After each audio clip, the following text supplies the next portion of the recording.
네, 안녕하세요. 와있는 영어에서 영어를 가르치고 있는 육서진 강사라고 합니다. 자, 오늘은 영들고 2학년 학습 설명회 간단하게 준비해봤습니다. 자, 2학년 1년 동안 어떤 커리큘럼으로 간단하게 공부해야 할지, 자, 그리고 2학년은 어떤 경향으로 나온지 시험 스타일 한번 간단하게 볼 거고요. 자, 그 다음에 이제 고3을 앞두고 있습니다. 그렇기 때문에 자, 우리가 모의고사나 수능을 보게 될 텐데 평가원은 도대체 어떤 나름의 그런 코드로 시험을 출제하는 경향이 있는지, 자, 마지막으로 한번 이 부분까지 한번 보는 시간 가져볼게요. 자, 먼저 1년 커리큘럼 간단하게 표를 만들어 봤는데요. 자, 1분기부터 4분기까지 자, 이렇게 봤습니다.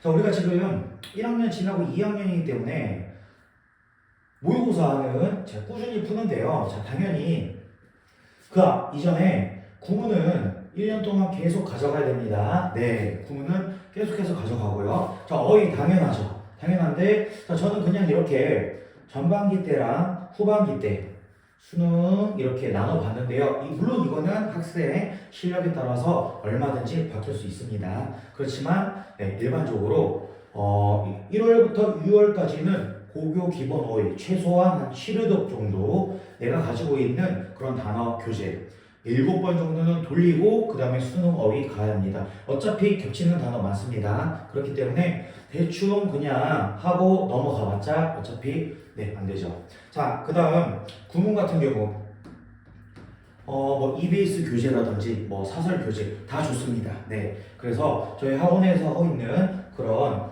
구문 교재로 계속해서 내가 문법을 배웠으면 문장에서 어떻게 쓰이는지 계속 꼼꼼하게 확인하는 작업을 계속 가져갈 거고요.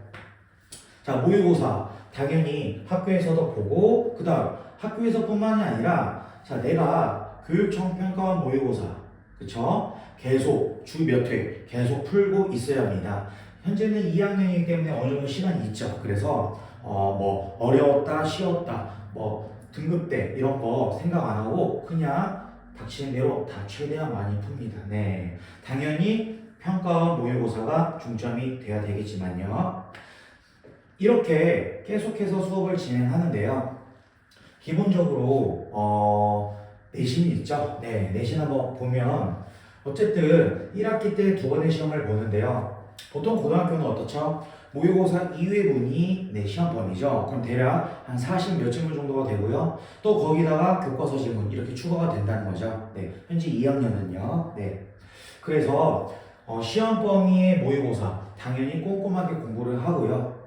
거기에 맞춰서 자, 빈칸 그 다음에 그 시험에 맞는 여러 유형의 문제를 정말 다양하게 풀어야 합니다. 그리고 서울, 경기권 학교 위주로 기출 문제도 많이 풀어야 하고요. 당연히 그렇게 많은 문제를 풀면서 정시를 위한 그런 공부도 되지만 내신 준비 충분히 될 수 있겠죠. 네, 그래서 내신 자료가 나가는 대로 계속해서 반복적으로 연습을 하게 됩니다. 시험 기간에는요. 네. 그리고 자, 여름방학 때면요. 자, 보통 수능 어휘를 추가시킵니다. 네, 아무리 어려운 친구도요. 수능 어휘 조금 추가시키는데요. 그 대신 양은 굉장히 적게 합니다. 자, 그리고 구문 똑같이 가져가고 모의고사 똑같이. 자, 그 다음에 중간고사, 기말고사 똑같이 준비를 하게 됩니다. 별다른 거 없습니다. 대부분 고등학교 2학년 학생이라면요. 큰 틀은 여기서 벗어나지 않죠. 네. 자, 그러면 다음 화면으로 넘어가서요.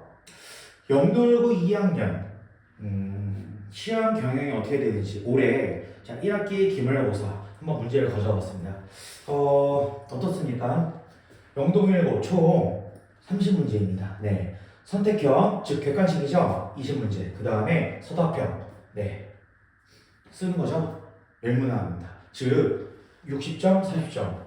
어떻습니까? 객관식 다 맞아봤자 60점이에요. 네, 객관식 다 맞아봤자 60점이고 지금 현재 2학년은 교육과정이 개편됐죠. 다행히 안 걸린 학생들입니다. 1년 차이로. 자, 그렇기 때문에 내가 모의고사 시험 범위로 출제되는 그런 내신 시험을 객관식 20문제인데 이걸 다 맞지 못한다. 그러면 수능도 위험한 겁니다.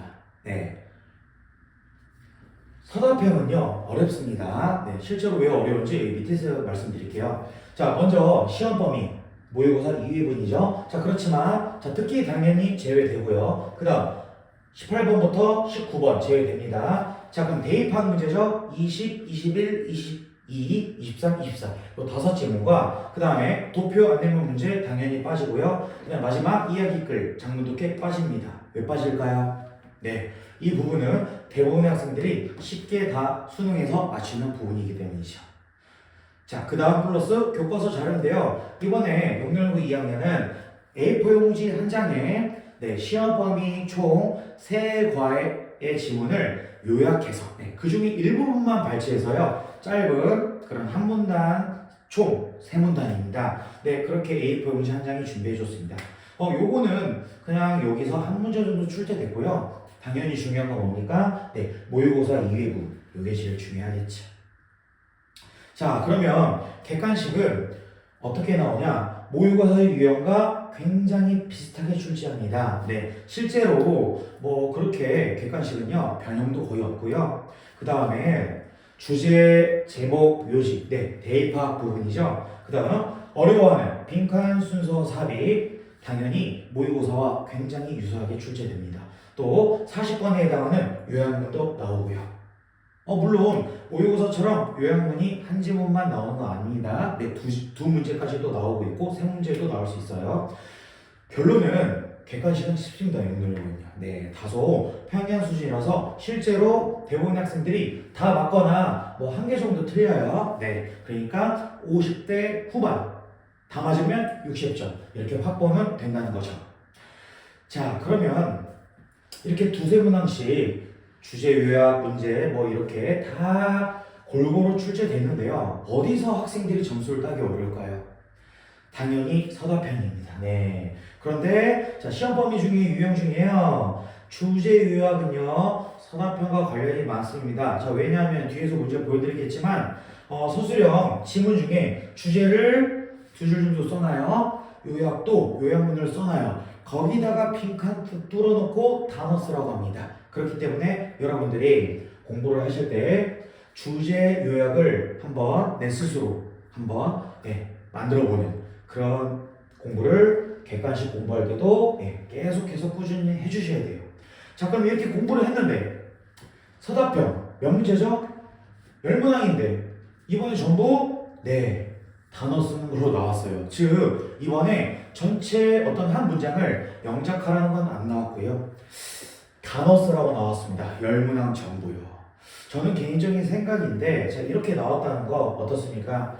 이제 현 교육과정에서 수능을 보게 되는 거의 마지막 학생들인 2학년 학생들이 조금 더 수능을 잘 보기 위해서 좀 이렇게 다 어휘에 쓰는 걸로 출제하지 않았나 저는 개인적으로 그렇게 생각을 하는데요. 이거의 문제가 뭐죠? 범위가 없죠. 네, 범위가 없습니다. 뭐 단어를 찍어주나? 아니요. 그냥 찍어주지 않고 그냥 쓰라고 합니다. 그렇지만 앞글자는 줘요. 네, 단어의 앞글자만 줍니다. 결국은 학교에서 평가하겠다는 건 뭡니까? 얼마나 평소에 단어 암기를 많이 했느냐. 네, 중학교 때부터 얼마나 단어를 많이 했느냐. 즉, 뭐가 불가능합니까? 벼락치기 되지 않습니다. 실제로 단어를 많이 외우지 않은 학생들은요, 객관식 거의 다 맞아도요, 여기서 굉장히 많은 어려움을 느끼죠. 네, 그래서 사실 참 이런 거를 좀 맞춘다는 부분이 정말 어려운 부분인데요.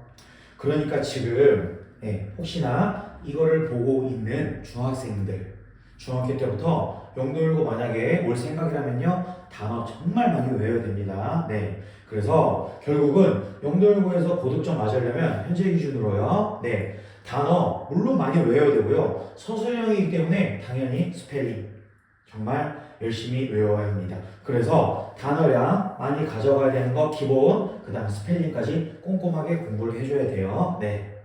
자, 이런 스타일로 이번에 출제된 시험, 어떤 시험 나왔는지 간단하게 볼게요. 자, 실제로 이번 기말고사 10번 문제였는데요. 자, 이런 식으로 어떻습니까, 여러분? 모의고사랑 굉장히 유사하죠. 네. 그리고 시험 범위 내에 있는 지문 그대로 가져옵니다. 네, 거의 변형은 되긴 되지만 엄청나게 많이는 되지 않는다.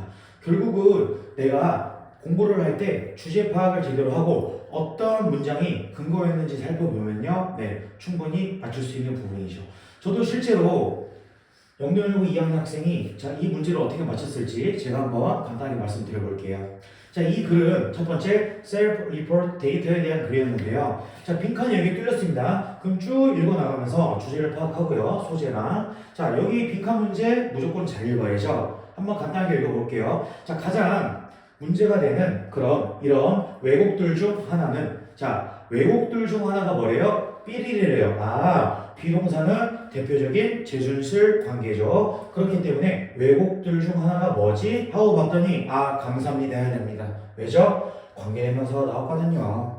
자, 관계대명사는 앞에 있는 명사에 대한 자세한 설명을 해주는 거죠. 그럼 어떻습니까? 요 부분 읽어볼게요. 자, 경향성인데요. 사회적으로 승인된 대답을 주려는 경향이래요. 자, 뭐에 대한 대답이래요? 질문이에요. 누구한테? 자신에 대한 질문이요.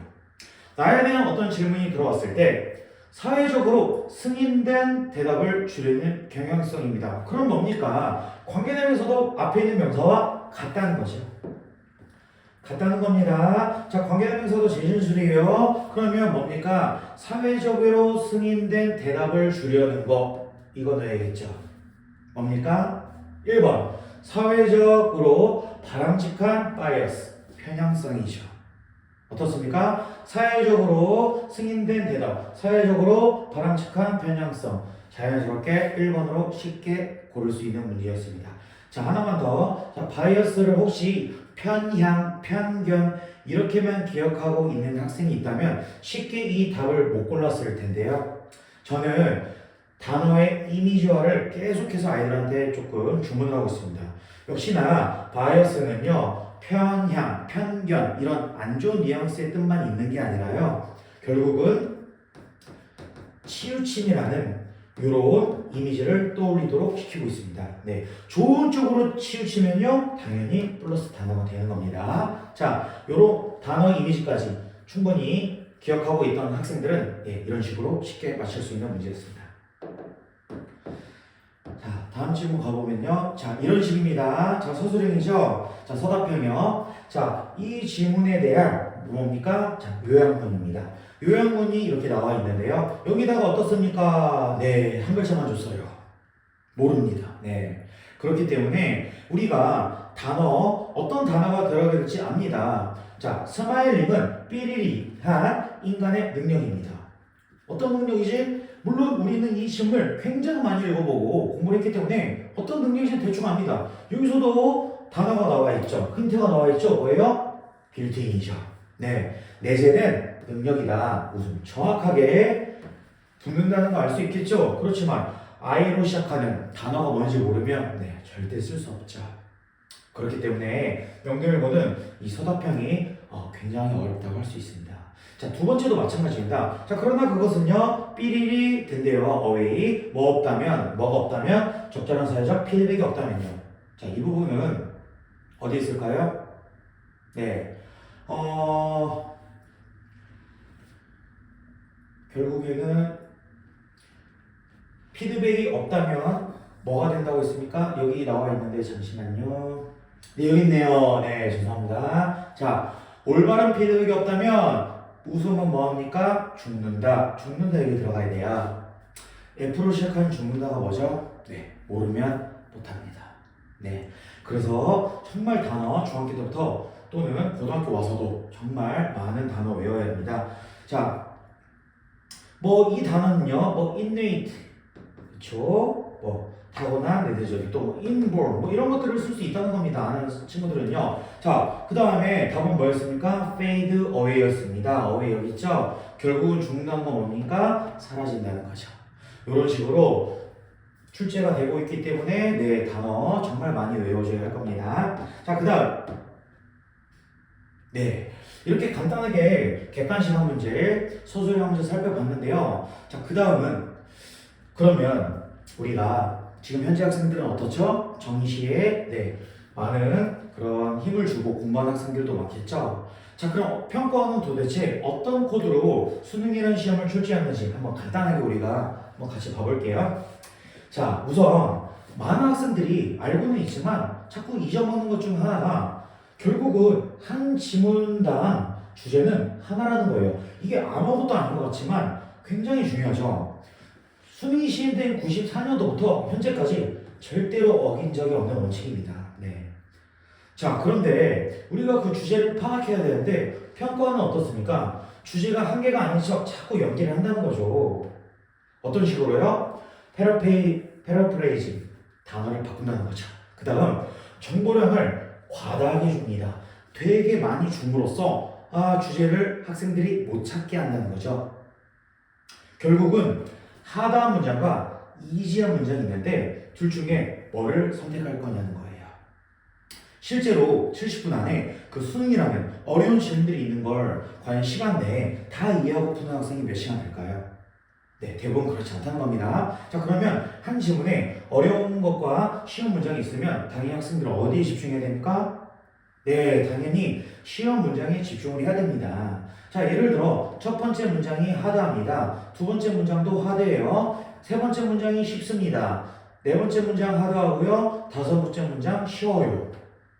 그러면 여기서 엄청나게 휘둘리기보다는 기본적으로 쉬운 문장에서 제가 단순하게 잡은 다음 그거를 계속해서 가져가야 합니다. 물론 뒤에 역접이나 뭘로 뒤집어지지 않는 한 끝까지 가져가는 걸 기본 원칙으로 삼으셔야 돼요. 왜요? 다 결국은 같은 말이거든요. 네. 자, 제가 쉽게 말씀을 드리는 겁니다. 물론 벗이나 이런 게 뒤집어진다면 또 아니죠. 그렇지만 네, 기본적으로는 이거는 어렵든 쉽든 어차피 같은 말이야. 이거를 파악하는 걸 가장 우선시해야 합니다. 글이 읽는 게 어려운 친구들은요. 자, 그러면 이 같은 말인지 파악하는 가장 기본적인 논리 관계가 뭘까요? 네, 당연히 인과관계입니다. 자, 인과관계를 통해서 이 문장과 이 문장, 이 문장과 이 문장이 같은 문장인지를 꼭 살펴보길 바랍니다.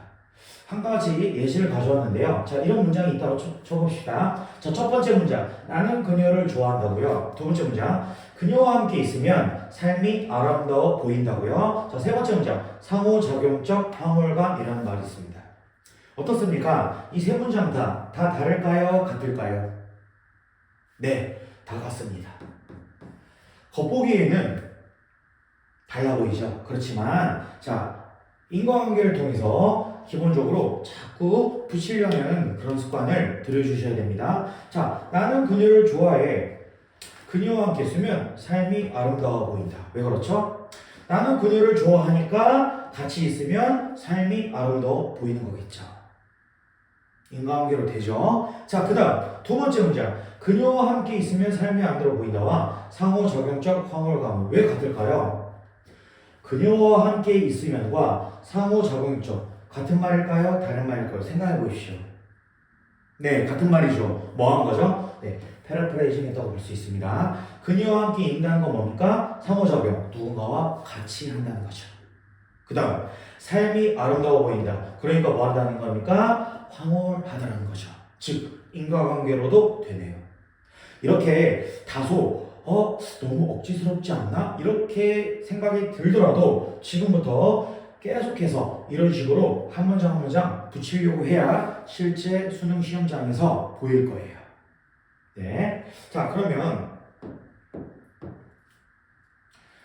주제는 어떻게 잡나요? 기본적으로 정말 간단하게 두 가지 원칙만 가져왔는데 당연히 다른 것도 있죠. 자, 기본적으로 논리관계를 찾는 겁니다. 제가 아까 전에 인과관계가 기본이라고 했습니다. 전후관계도 같은 거라서 사실은 이렇게 붙여놨고요. 자, 그 다음 또 중요한 건 뭡니까? 재진술이에요. 했던 말을 또 한다는 거죠. 아까 문제 풀 때도 제가 관계대명사 이런 것들 비동사 얘기했었는데요. 그런 것들을 그냥 무지성으로 읽기보단 같은 말이구나, 즉 한 번 더 반복했구나를 통해서 우리는 중요하다는 걸 알 수 있고 그걸 바탕으로 주제라는 걸 알 수 있습니다.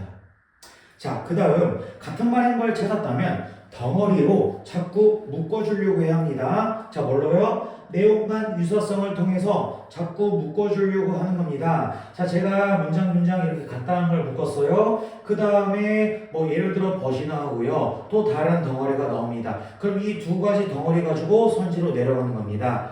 자, 뭐 하지 말라는 겁니까? 한 문장 디테일하게 요거 가지고 내려가고 그러는 게 아니라요. 기본적으로 이렇게 같은 말이면 묶어서 덩어리로 볼 줄 알아야 한다. 그게 절대평가 이후 18년도 이후에 자세히 말씀드리면 22년도 이후에 한 3년 전이죠. 그때부터의 트렌드라고 말씀드릴 수 있을 것 같아요. 네. 자, 그러면 이런 모의고사나 수능을 글을 지문을 쓸 때 결국은 어떤 논문에서 따오는 거죠. 거기서 약간의 변형을 주는 건데요. 자, 논문이기 때문에 아카데믹한 글이고요. 죄송합니다. 자, 논문이기 때문에 아카데믹한 글이고, 자, 논문은요 어느 정도 글이 쓰여져 있는 구조가 정해져 있습니다. 네. 자, 그러면 그 글을 접근할 때 접근 방법, 미시적인 접근과 거시적인 접근, 저는 이렇게 두 개로 나눠봤는데요. 당연히 미시적인 접근은 나무를 보는 겁니다. 즉 나무는 뭐죠? 글 속에서 문장이죠. 문장과 문장 간의 논리 관계를 먼저 파악하는 연습을 하셔야 됩니다. 아까 전에 제가 간단한 한글로 된 문장을 봤던 것처럼요. 그 다음 거시적 접근, 숲 전체적으로 보는 거죠. 그건 뭐죠? 문장과 문장 간의 논리 관계를 보는 겁니다. 결국은 문장이 모여서 지문 전체가 되는 것이고요. 자, 문장과 문장 간에 그런 덩어리가 만들어졌다, 유사한 관계가 느껴진다. 그러면 저희는 하나로 취급하라고 했습니다. 그런 연습을 의식적으로 할 거고요. 이 둘은 다 당연히 상호 보완적이죠. 그러면 이런 아카데믹한 글은 어떤 식으로 씁니까? 다 보신 적 있죠? 서론, 본론, 결론. 국어도 마찬가지인데요.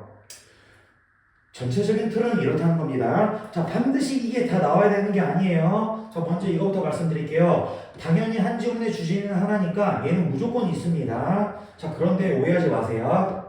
서론 나와도 되고 안 나와도 되고요. 뒷받침 근거 나와도 되고 안 나와도 되고요. 자, 서포팅 디테일 부연 설명이죠. 이것도 나와도 되고 안 나와도 돼요. 결론은요, 나와도 되고 안 나와도 됩니다. 네, 다소 조금 극단적으로 말씀드렸는데 실제로 그렇습니다. 반드시 이거로도 딱딱딱딱 지켜서 나오지 않는다는 거. 그렇지만 뭐는 반드시 있다? 주제는 있다. 그럼 저희는 이걸 찾는 과정이죠.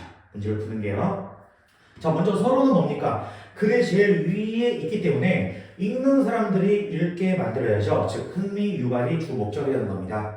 자, 그 중에 예시나 어떤 현상 또는 실험 같은 걸로 나오는 경우가 있을 것이고요. 또 문제 제기로 시작하는 경우도 있고요. 누구나 다 아는 통념으로 시작하는 경우도 있고요. 물음표, 즉 퀘스천, 질문으로 시작하는 경우도 있는데요. 자, 우리는 기본적으로 예시나 실험 이런 걸로 시작하면 뭐다? 결국은 필자가 답에 대한 근거를 줘야겠죠, 당연히. 그러면 뭐다? 어떤 필자가 어느 쯤에 일반화된 결론을 준다는 거예요. 그럼 학생들은 일반화된 결론인지를 어떻게 알아채야 되죠? 기본적으로 두 가지가 있습니다. 뭡니까? 말하는 주어가 갑자기 바뀌어요. 두 번째는 뭐죠? 말하다가 갑자기 생뚱맞은 소재가 나옵니다. 결국은 학생들이 그냥 무지성으로 읽기보다는 우리가 어쨌든 외국어를 읽는 거기 때문에, 그리고 시간의 문제를 빨리 풀어야 되기 때문에 이런 거를 반드시 머릿속에 기억하고 푸셔야 되겠죠. 문제 제기는 뭐죠? 문제 제기로 시작했으면 뭡니까? 해결책을 중점적으로 봐야겠죠. 물론 이것도 100%라고 말씀드릴 수 없어요. 그렇지만 대부분이 그렇다는 겁니다. 네. 그 다음 통념은 뭡니까? 누구나 아는 사실로 끝나면 누가 글을 읽겠습니까? 결국에는 반박이 나올 수밖에 없다는 거고요. 그럼 당연히 답근간이 여기죠. 질문했으면 뭐 해야 됩니까? 대답해야죠. 이런 것들을 우리 학생들이 그냥 아무 생각 없이 읽지 말고 이런 것들을 확인했다면 머릿속에 기억했다가 꼭 반드시 생각을 하고 글을 읽기를 바라고 저는 실제로 학생들에게 굉장히 많이 강조하고 있습니다. 자, 본론 부분이니까 주제가 당연히 있을 것이고요. 자, 주제는 포괄적으로 다 웬만한 모든 내용들을 다 담고 있는 게 주제죠. 그리고 반드시 있으니 우리는 빠르게 이걸 찾아나가는 연습을 해야 됩니다. 자, 주제를 하는 뒷받침 근거, 그 다음에 뭐 디테일한 부연 설명 이런 것도 있는데 여기서 헤매고 있으면 안 된다는 거예요. 결국은 이게 다 같은 말이라는 겁니다. 그러니까 나와도 되고 안 나와도 되는 거예요. 뒷받침 근거나 부연 설명은요. 마지막으로 글을 요약하거나 주제를 패러프레이징 하는데 얘도 나와도 되고 안 나와도 된다고 했죠. 왜? 이게 다 같은 말일 겁니다. 아시겠죠? 자, 그래서 우리 학생들 어려운 글을 읽을 때 결국은 주제를 찾는 건데 기본적인 이런 틀은 머릿속에 가지고 있어야 한다는 점 다시 한번 강조드립니다. 자, 마지막으로 결국은 같은 말이다. 그렇기 때문에 반복되는 거에 집중해서 주제를 찾으려고 해야 된다. 반복되는 것, 즉 여러 가지 힌트들이 있습니다. 지시사, 접속사, 패러프레이징 이런 것들 아주 자세하게 공부를 열심히 해나가야 저희가 실제로 정시나 또는 내신할 때도 좋은 결과를 얻을 수 있다고 생각합니다. 네, 제가 다소 간단하게 조금 이렇게 준비를 해서요. 우리 영동여고 2학년 학생들 또 앞으로 오게 될 2학년 물론 교육과정이 바뀐 친구들이겠지만요. 자, 기본적으로 어휘가 너무 중요하다. 왜? 어휘를 직접 쓰는 시험이 많이 나온다. 이 부분 다시 한번 말씀드리고요. 네, 그리고 끝으로 아까 전에 뭐 했죠? 평가원 코드 한번 우리가 어떤 틀을 머릿속에 가지고 내신이든 수능이든 접근을 해야 할지 간단하게 한번 보는 시간 가져봤습니다. 그래서 저는요. 내신도 그렇고요, 수능도 그렇고 결국은 우리가 우리 입시를 좀 한 번에 끝내야겠죠. 그리고 저와 함께 끝까지 조금 공부하기를 바라는 육서진 강사였습니다. 지금까지 들어주셔서 감사합니다.